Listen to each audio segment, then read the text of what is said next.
Hello दोस्तों, welcome back to my channel. मेरा नाम है दीपांकर गायन और आज हम एक बहुत ही इंटरेस्टिंग वीडियो के ऊपर रिएक्शन करने वाले हैं। ये वीडियो बहुत ही एक्चुअली फ़नी है और इस वीडियो के थ्रू हमको पता चलेगा कि एग्जैक्टली पाकिस्तान क्यों है, पाकिस्तान भिखारिस्तान क्यों है, पाकिस्तान के लोग गधे क्यों है। इसका एक ही सोल्यूशन है कि उनके बच्चे, उनके जो स्कूलों में क्या सिखाया जाता है, उनके किताबों में क्या एग्जैक्टली उनके बच्चे सीखते हैं, उसी के बारे में एक्चुअली ये वीडियो है। सबसे पहले मैं आपको बता देता हूँ कि वीडियो का जो चैनल है वो है from the channel call fact भाई, और जो टाइटल है पाकिस्तानी स्कूल्स में इंडिया के बारे में क्या सिखाया जाता है, what Pakistani schools teach about India. तो आई एम श्योर ये बहुत एंटरटेनिंग होने वाला है। लेकिन दोस्तों, सबसे पहले हम स्टार्ट करने से पहले मेक श्योर कीजिए कि आप इस चैनल को सब्सक्राइब कर दीजिए, इस वीडियो को भी लाइक कर दीजिए, और जो मैं मेन चैनल है उसका लिंक मैं डिस्क्रिप्शन पे दे दूंगा। Anyway guys, let's react to it, let's start the video. Hello भाई लोग, मैं हूँ फैक्ट भाई। और क्या आपको पता है 1965 का वॉर इंडिया नहीं पाकिस्तान जीता था और पूरा इंडिया पाकिस्तान के कब्जे में चला गया था, पर दरिया दिली दिखाते हुए पाकिस्तान ने जीता हुआ सारा हिस्सा इंडिया को वापस लौटा दिया। ना, ऐसा हम नहीं, पाकिस्तान की इस स्कूल बुक में लिखा हुआ है। लेकिन बस इतना ही नहीं, हिंदुस्तानी काफिर हैं, धोखेबाज हैं, ऐसा बच्चों को 4th स्टैंडर्ड से ही सिखाया जाता है। फिर यही नादान बच्चे ऐसा कुछ कह देते हैं। इनको रहने नहीं देना चाहिए, जब तक मुसलमान नहीं बनेगा तब तक न रहने दे। मतलब यहाँ के जो हिंदू हैं उनको इस्लाम कबूल करवाना चाहिए जी। और यही दुश्मनी के बीज उगकर जब बड़े होते हैं तो उनमें कुछ इस प्रकार की नफरत सुनाई देती है। उनकी औकात ही नहीं है कि वो हमारे साथ लड़े। हम मुसलमान हैं, हमारा जज्बा ही नहीं है। हम मुसलमान हैं, वो हमारे साथ लड़ ही नहीं सकते। लेकिन क्या आप जानते हो, इन सारी नफरतों का जन्मदाता है एक अकेला इंसान। अगर वो ना होता तो शायद आज इंडिया पाकिस्तान एक होता। Number 1, culture. पर नहीं, पाकिस्तानी टेक्स्ट बुक बच्चों को सिखाती है कि मूर्तियों की पूजा करने वाला काफिर कहलाता है। मेरे अपने ही भांजे ने मतलब स्कूल में उसको पढ़ाया गया कि काफिर का मतलब बुतों की पूजा करने वाला। अब सोचने वाली बात है कि ये सुनकर वहाँ के हिंदू बच्चों पर क्या क्या बीतती होगी। यहाँ तक कि उनके 6th स्टैंडर्ड के सोशल स्टडीज में ये लिखा है कि इंडियंस के घर उनके दिल की तरह छोटे होते हैं और इंडियंस हमेशा से अंधेरे वाले घर में रहना ही पसंद करते हैं। बस सिर्फ घर नहीं, पाकिस्तानी टेक्स्ट बुक में मंदिरों को भी छोटा, अंधेरों से भरा और गंदा कहा जाता है, जहाँ हिंदुस्तानी नकली मूर्तियों की पूजा करते हैं। उनका ये भी कहना। दोस्तों, I am really sorry, initial stage पे पॉज कर रहा हूँ बिकॉज ऑब्वियसली मेरे धर्म के बारे में बात हो रहा है। मैं भी एक सनातन हिंदू रिलीजन से बिलोंग करता हूँ। एक डिफरेंस मैं आपको बता देता हूँ दोस्तों कि यहाँ पे बताया जा रहा है कि ऑब्वियसली मुझे पता है ये स्टूपिड लोग हैं, गधे लोग हैं, तो दिल पे नहीं लेना चाहिए, बट छोटा मोटा बात आ जाता है। तो इन्होंने कहा कि मंदिरों में अंधेरा होता है, दिल छोटा होता है। लेकिन दोस्तों, सबसे अजीब बात यह है, मैं इंडिया का बात कर रहा हूँ। इंडिया में जो अगेन कोई भी रिलीजन से अगर आप देख रहे हो तो मैं किसी को डिफेम नहीं करना चाहता, लेकिन असम का मैं अगर बात कर लूँ या फिर पूरे इंडिया में बात कर लूँ, सबसे ज़्यादा अगर गलत काम सिखाया जाता है, कराया जाता है, तो इंडिया के मज़ार में होता है। अभी आपने एक न्यूज़ सुना होगा कि कैसे कौन से एक स्टेट में जहाँ पे एक मज़ार में डुप्लीकेट नोट छापने का कुछ वहाँ पे सेटअप रखे बनाया था। दूसरी चीज़, अगर मैं हिंदू मुस्लिम का ही बात करूं, मैं कंट्रीज़ को छोड़ दूं, बिकॉज मैं इंडिया में रहता हूं, मैं इंडिया का एग्जांपल दे सकता हूं। क्या कभी भी एक इंडियन ने, एक हिंदू ने, कभी भी एक सनातनी ने किसी दूसरे धर्म के लोगों के ऊपर जुल्म किया है? क्या कभी भी दूसरे लोगों के जब भी फेस्टिवल आता है, क्या हमने पार्टिसिपेट नहीं किया है? अगर ऑपोजिट साइड में देखा जाए तो एग्जैक्टली ऑपोजिट होता है। जब भी हमारा कोई रिलीजियस फेस्टिवल होता है, हमेशा एक ही कम्युनिटी के लोग हमारे इधर पत्थर फेंकते हैं, गलत काम करते हैं। ऐसा भी बहुत केसेस गया है दोस्तों, जो मुझे पता नहीं शेयर करना चाहिए, नहीं करना चाहिए। हमारे असम का बात है। असम में एक डिस्ट्रिक्ट है जहाँ पे एक मंदिर के एकदम फ्रंट पे जब सुबह हमारे पुजारी वहाँ पे मंदिर पे गए पूजा करने, उनको वहाँ पे कटे हुए गाय का सर भी मिला है। Anyway guys, let's continue. मुझे लगा ये इन्फॉर्मेशन आप तक शेयर करना बहुत इंपॉर्टेंट है ताकि आप भी ये सब जाने, बिकॉज जो हमारे स्टेट में हो रहा है या फिर जो भी majority of the Indian society में होता है, इसके ऊपर आपको और मुझको आवाज़ उठाना बहुत इंपॉर्टेंट है। Anyway guys. है कि इंडिया में बाल विवाह करना एक आम बात है और औरतों की इज्जत तो वहाँ ना के बराबर की जाती है। कि हिंदू जो है अपनी बेटियों को सही से ट्रीट नहीं करते, उनको मार देते थे। अब भले ये पुराने जमाने में होता था, पर आज की सच्चाई क्या है वो तो सब जानते हैं। पर इन सब में एक ताज्जुब करने वाली बात ये तक थी कि इन्हें ऐसा भी पढ़ाया जाता है कि पहली दफा लिबास सिलने का आविष्कार पाकिस्तान में हुआ था। पर रियलिटी देखें तो हर कोई जानता है कि ये आविष्कार इजिप्ट से आया है। Number 2, geography. 8th स्टैंडर्ड के बच्चों की बुक्स में तो इंडियंस को ही धोखेबाज कहा जा रहा है। मकसद ये था कि किसी न किसी तरह अंग्रेज की गुलामी से निजात मिले, लेकिन हस्बे आदत हिंदू ने मुसलमानों के साथ हर जगह धोखा किया। दरअसल उनका कहना है कि जब ब्रिटिशर्स इंडिया में राज कर रहे थे तब उन्हें भगाने में मुसलमानों ने हिंदुओं का साथ दिया था, पर उसके बदले में पार्टीशन के रूप में हमें सिर्फ धोखा मिला। लेकिन अगर एक्चुअल हिस्ट्री की बात करें तो बंटवारे से पहले 1906 को ढाका में एक मुस्लिम लीग बनाई गई, जिसकी हार 1937 के चुनाव में कांग्रेस पार्टी द्वारा हुई। फिर कांग्रेस ने आम जनता को साथ लेके चलना शुरू किया, पर इस वजह से यूपी, बंगाल और पंजाब के मुस्लिम जमींदारों को खतरा महसूस होने लगा। उन्हें लग रहा था कि ऐसे ही चलता रहा तो कांग्रेस पार्टी आम लोगों को बढ़ावा देगी और हमारा रुतबा कम हो जाएगा, हमारी जमीन जायदाद सब में बांट दी जाएगी। और इसी वजह से अपने रुतबे को बचाने के लिए उन्होंने इंडिया पाकिस्तान पार्टीशन की नींव रखी। Number 3, history. अब बंटवारा तो हो गया, पर उसका सारा इल्जाम उन्होंने हिंदुस्तानियों पे डाल दिया और ऊपर से 11th और 12th में पढ़ते बच्चों को हिस्ट्री में ये सिखाने लगे। 11वीं और 12वीं जमात के लिए है। इंसानियत दुश्मन हिंदुओं और सिखों ने हजारों बल्कि लाखों औरतों, बच्चों, बूढ़ों और जवानों की इंतहाई बेदर्दगी और संगदिली से कत्ल किया और बेआबरू किया। इतना ही नहीं, इन्होंने तो पूरी हिस्ट्री बदल के रख दी है। जैसे 13वीं सदी में पाकिस्तान के दायरे में पूरा उत्तर भारत और बंगाल आ चुका था, तब अलाउद्दीन खिलजी ने दक्षिण तक का भारत जीतकर उसे पाकिस्तान का हिस्सा बना दिया और 16वीं सदी तक तो पूरा इंडिया गायब हो गया था और दुनिया के नक्शे में सिर्फ पाकिस्तान बचा था। अब जो पाकिस्तान बना ही 1947 में था, वो 13वीं और 16वीं सदी में ये सब कैसे कर सकता है? ऐसा सब ऊट पटांग लिखा गया MD जफर की किताब a text book of Pakistan studies में। और ऐसे इनके बिना सिर पैर वालों वाली हिस्ट्री की हद तो तब पार हुई जब उन्होंने कहा कि 1965 का वॉर असल में पाकिस्तान ने जीता था। पाकिस्तानी सेना ने भारत के कई इलाके जीत लिए और जब भारत हार की कगार पर था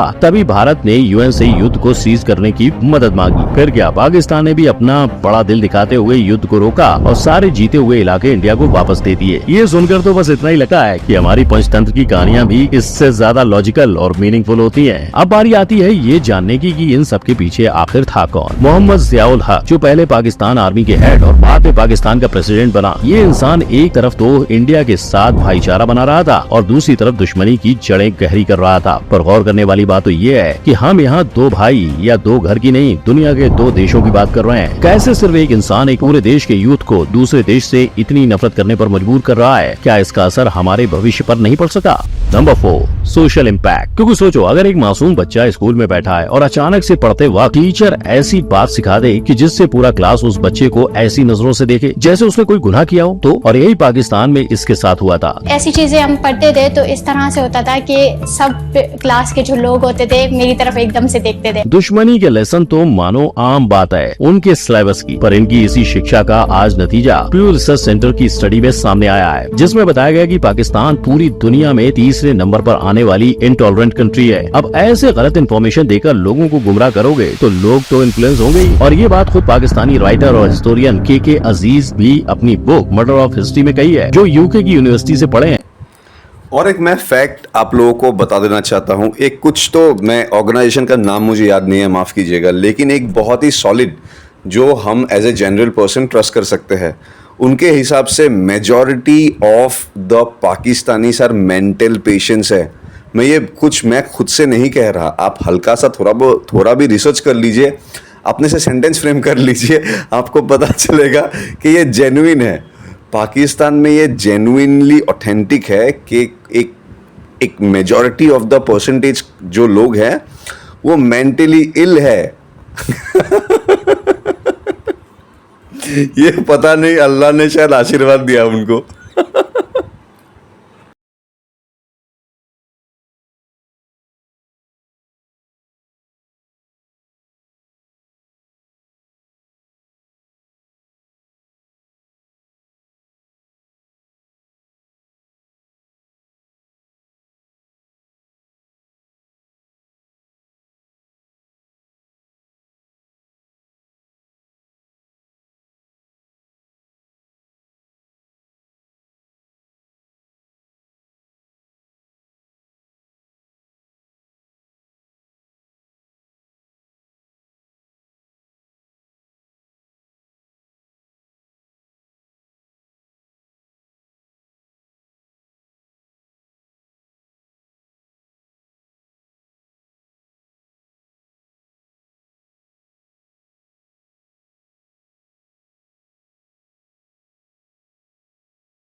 हम हताश है क्योंकि हमारे जज्बा ही नहीं है, हम एटॉमिक ताकत है।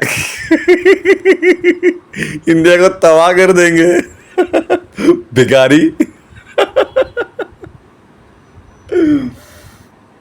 हम मुसलमान हैं, वो हमारे साथ लड़ ही नहीं सकते। ये बातें सुन के साफ समझ आ रहा है कि लोगों का ब्रेन वॉश किस हद तक किया गया है, और सिर्फ युवा नहीं, टीनेजर बच्चों के दिमाग में भी ऐसा ही कुछ भरा गया है। इतनी नफरत दिमाग में आ कहां से रही है? और जब उन्हें पूछा गया कि असल में कौन करता है लड़ाई, तो बच्चों ने कहा इंडिया वाले करते हैं ज्यादातर। और शायद ये सिर्फ पाकिस्तानी एजुकेशन ही नहीं, मीडिया इन्फ्लुएंस का भी असर है, क्योंकि इसी असर के चलते बच्चों के मन में बदले की भावना तक जाग गई है। हाँ, वो उनके बदला लेंगे, वो उधर से उनका बदला लेंगे। अब सोचने वाली बात है कि ये टीनेजर्स आगे जाके पाकिस्तान का भविष्य बनेंगे, और यही बच्चे आज इंडिया को एक देश तक मानने से इनकार कर रहे हैं। इंडिया कैसा मुल्क है? कोई मुल्क नहीं है। तो आपको क्या लग रहा है कि पाकिस्तान का फ्यूचर सही हाथों में जा रहा है? इंडिया के बारे में सुनते ही पहली चीज माइंड में क्या आती? वो हमारा सबसे बड़ा दुश्मन है, पाकिस्तान का सबसे बड़ा दुश्मन है, और क्या नाम है, हमेशा हमारे से हारता रहा है और नफरत फैलाता है। हमारे वहाँ पे मुसलमान बहन भाई हैं, वहाँ पे जुल्म करते हैं उनपे। लेकिन पाकिस्तान में अभी भी कुछ प्रतिशत जर्नलिस्ट हैं जो लॉजिक का साथ देते हुए नजर आते हैं। अब इलाज क्या है? वो हिस्ट्री जिसको बावजूद मर्डर किया गया, वो हिस्ट्री जिसको बावजूद डिस्टॉर्ट किया गया या रोमांटिसाइज किया गया। जिनके साथ साथ पाकिस्तान के फेमस मैगजीन डॉन ने एक रिपोर्ट तैयार की थी, जिसमें उन्होंने 100 से ज्यादा टेक्स्ट बुक को छाना और स्कूल्स में जाकर स्टूडेंट और टीचर्स से मशवरे किए, जिसके साथ साथ वो कई मदरसों तक में इसकी जांच करने चले गए। और इसमें उन्हें पता चला कि पाकिस्तानी टेक्स्ट बुक में बाकी दुनिया के बढ़ते वजूद से इस्लाम को खतरे की बात हो रही है। पर ये सारी बातें जो टेक्स्ट बुक में छाप रहे हैं वो बेबुनियादी है। अब क्या लगता है भाई लोग, ऐसा करने का कारण क्या हो सका? Of course politics.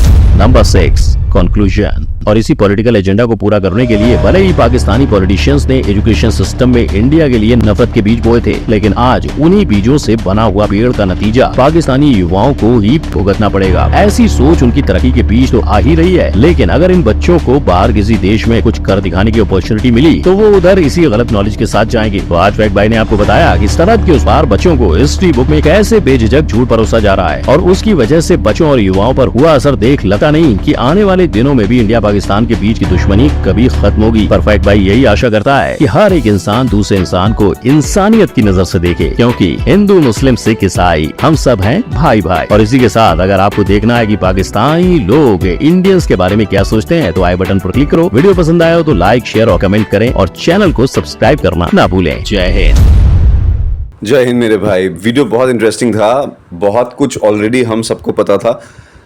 ये तो हमको पता ही था कि पाकिस्तान में क्या सिखाया जाता है, लेकिन कुछ फैक्ट्स मैं बहुत ही ब्लंटली आपके साथ शेयर करना चाहता हूँ। जैसे कि हमारे भाई ने अभी कहा कि हम सब लोग एक साथ मिलकर रहते हैं। दोस्तों, अभी कुछ ही दिन पहले गणेश पूजा गया है, ठीक है? तो अभी वो मामला अभी भी फ्रेश है। तो मैं फिर से आपको बोलना चाहता हूँ कि हमारे एंड से तो हमेशा हम एक सॉलिड अपना दिखाते ही है, भाईचारा सब कुछ दिखाता है, लेकिन अच्छा लगेगा कि सामने वाले पार्टी से भी हमको वही रिस्पेक्ट, वही एक ऑनेस्टी, वही एक ओपननेस मिले, तभी तो अच्छा लगेगा, राइट? वो एक बात हो गया। अभी दूसरा, coming back to the main Pakistani problem. दोस्तों, अभी देखो, मैं आपको एक चीज़ बताता हूँ। पाकिस्तान के schools, teachers, students, politicians, army, police, doctor, engineers, कोई भी फील्ड से हो, हर एक जन करप्ट है। मतलब 99% करप्ट है, 1% तो भाई हर जगह अच्छा होता ही है, कोई ना कोई तो निकलेगा ही। अभी रीज़न क्या है इसका? इसका रीज़न यही है दोस्तों कि 1947 के बाद जब जैसे उनका एजुकेशन, जो भी इंडस्ट्री है, एजुकेशन जो उन लोगों का वहाँ पे डेवलप हुआ है, तभी से उनको ये गलत चीज़ें पढ़ाया गया है, सिखाया गया है, उनको एक कंप्लीट अंधेरे में रखा गया है। तो आप ये सोचिए, अभी के करंटली जो पॉलिटिशियंस है या फिर जो भी अच्छे प्रोफेशंस में है, ये लोग भी तो सेम किताबें पढ़ के ही बड़े हुए हैं। इन लोगों के माइंड में भी तो वही है। सो आप ये देखिए कि इनका भी ब्रेन वॉश जो है बचपन से किया गया है। एक तो है कि इनका पता नहीं, मुझे डर है कि क्या है पता नहीं। अब ये डरने वाला बात भी है और शर्म आई मीन एम्बैरेसिंग भी है कि आप तो एक पाकिस्तान, आप हर जगह से आप छी थू हो, लास्ट कितने 30-35 सालों से आप लोन पे आप लोग टिके हुए हो। IMF आपको जूता देता है, आप हर जगह, आप लोगों का कोई भी मिनिस्टर जाता है, हेड ऑफ द स्टेट जाता है तो कटोरा लेके जाता है, भीख मांगने जाता है, लेकिन वहाँ पे भी आपको बेइज्जत किया जाता है। लेकिन एंड ऑफ द डे एक नॉर्मल पाकिस्तानी, पता नहीं उसको किस बात का घमंड है, शायद उसको, बिकॉज ऑब्वियसली उनके जो मीडिया है, उनके मीडिया तो मुझे कोई डाउट नहीं है अगर उनके मीडिया हाउसेस में उनको ये बताया जाता है कि पाकिस्तान जो है सबसे अमीर मुल्क है, अमेरिका को हम लोन देते हैं, भारत को हम पॉकेट में रखते हैं, चाइना को हम टेक्नोलॉजी देते हैं। तो कल को अगर मुझे ऐसा न्यूज़ कोई पाकिस्तान चैनल से दिख जाए ना भाई, मैं सरप्राइज नहीं होऊंगा। बाकी देखो, एक चीज़ मैं बहुत क्लियर कट कहना चाहता हूँ, जो आप कहते हैं ना, हम जो मैनिफेस्ट करते हैं वही हमको एंड ऑफ द डे, आसान भाषा में ये है जो शाहरुख खान ने कहा था कि पूरी कायनात तुमको उस चीज़ से मिलाने में लग जाती है। अब जब starting of the period history से 1947 से आपका जो पार्टीशन का पर्पस था, उस पर्पस से लेके अगर आपने सिर्फ नफरत ही किया है तो इवेंचुअली आपको वही चीज़ फीडबैक के तौर पे मिलता है जो अभी मिल रहा है। इकोनॉमिकली आप लोग ज़ीरो, रिस्पेक्ट की अगर मैं बात करूं वर्ल्ड में आप लोग ज़ीरो। एक तो है कि नंबर 1 आप लोग भिखारी के लिस्ट में आते हो। आप लोग, हम एक्सपोर्ट करते हैं, टेक्नोलॉजी करते हैं, सॉफ्टवेयर करते हैं, हम साइंस एक्सपोर्ट करते हैं, हम दुनिया का फार्मेसी कहलाते हैं। आप लोग लिटरली 2 चीज़ों में बाप हो एक्सपोर्ट करने में। एक, आप लोग भिखारी एक्सपोर्ट करते हो, दूसरा आप लोग चाइना को गधे एक्सपोर्ट करते हो, लिटरली गधे। और आप बात करते हो कि हम तो एटॉमिक ताकत है। दोस्तों, मैंने पहले भी आपको कहा था कि मैं चाहता हूं कि पाकिस्तानी या फिर पाकिस्तान का पूरा मुल्क इस डिल्यूजन में रहे, क्योंकि ये आपके और मेरे लिए सबसे इम्पॉर्टेंट एंटरटेनमेंट का सोर्स है। एनीवे गाइस, आई होप आप लोगों को ये वीडियो अच्छा लगा होगा। अगर अच्छा लगा तो प्लीज़ इस चैनल को सब्सक्राइब कर दीजिए, इस वीडियो को लाइक कर दीजिए, हो सके तो अपने दोस्तों तक भी शेयर कीजिए।